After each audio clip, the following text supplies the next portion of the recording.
Hi friends, இன்றைக்கி ஒரு புது டிஷ் பார்க்கலாம். மகாராஷ்டிராவில் ஸ்ப்ரிங் ஆனியன் வச்சு செய்கிற ஒரு டிஷ்ஷு. இது சப்ஜி, சப்பாத்திக்கு, ஃப்ரைட் ரைஸ்க்கு, அது மாதிரி எதுக்கு வேணாலும் எடுத்துக்கலாம். இதை எப்படி செய்யலாங்கிறது இப்போ பார்ப்போம். இந்த ஸ்ப்ரிங் ஆனியன் அதில் இருக்கிற வேண்டாத பார்ட்ஸ்லாம் மட்டும் கொஞ்சம் க்ளீன் பண்ணிக்கோங்க. நல்லா வாஷ் பண்ணிவிட்டு இந்த ஒயிட்டு இதெல்லாம் தனியாக கட் பண்ணி வச்சுக்கோங்க.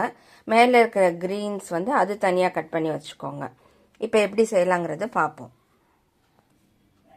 இந்த டிஷ்ஷுக்கு வேண்டிய இன்க்ரீடியன்ட்ஸ் ஒரு 10 பல் பூண்டு, 2 பச்சை மிளகாய், 1/4 ஸ்பூன் ஜீரகம், 1/4 ஸ்பூன் உப்பு, 3 டேபிள் ஸ்பூன் பேசன் பவுடர், கடலை மாவு.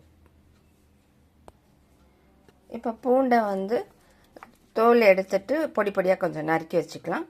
பச்சை மிளகாவையும் நறுக்கி வச்சுக்கலாம். இப்போ கார்லிக்கு, பச்சை மிளகாலாம் கட் பண்ணி வச்சாச்சு, எல்லாமே இருக்குது. ஆனியனும் சரி பண்ணி வச்சாச்சு. இப்போ வானலியில் கொஞ்சோண்டு எண்ணெய் விட்டுக்கலாம்.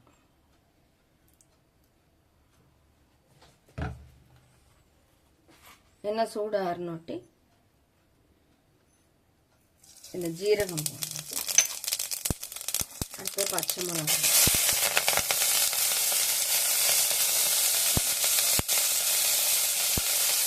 பூண்டு,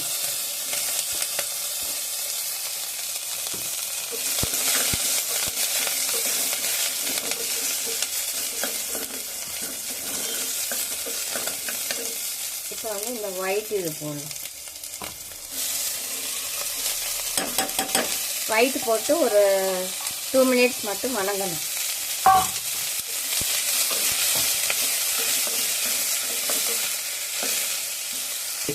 இப்போ ஸ்ப்ரிங் ஆனியன் ஒயிட் கொஞ்சம் வெந்துருச்சு. உப்பு போடலாம். உப்பு போட்டு ஒரு லைட்டாக ஒரு கலக்கி வச்சுட்டு இது அப்படியே லைட்டாக மேஷ் பண்ணுங்க.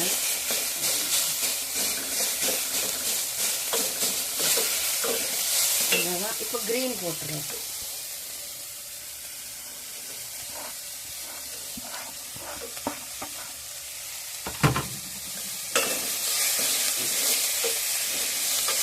க்ரீன் போட்டு ஒரு 2 மினிட்ஸ் கலக்கணும்.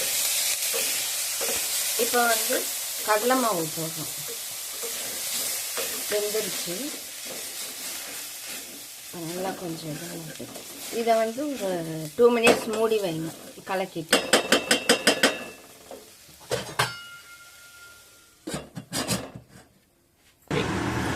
அவ்வளோதான், ஆல்மோஸ்ட் ஆயிடுச்சு. அவ்வளோதான். இப்போ குவிக்காக மகாராஷ்டிரா சைடு செஞ்சாச்சு ஸ்ப்ரிங் ஆனியன் வச்சு. இது எப்படி டேஸ்ட் இருக்குன்னு பார்ப்போம்.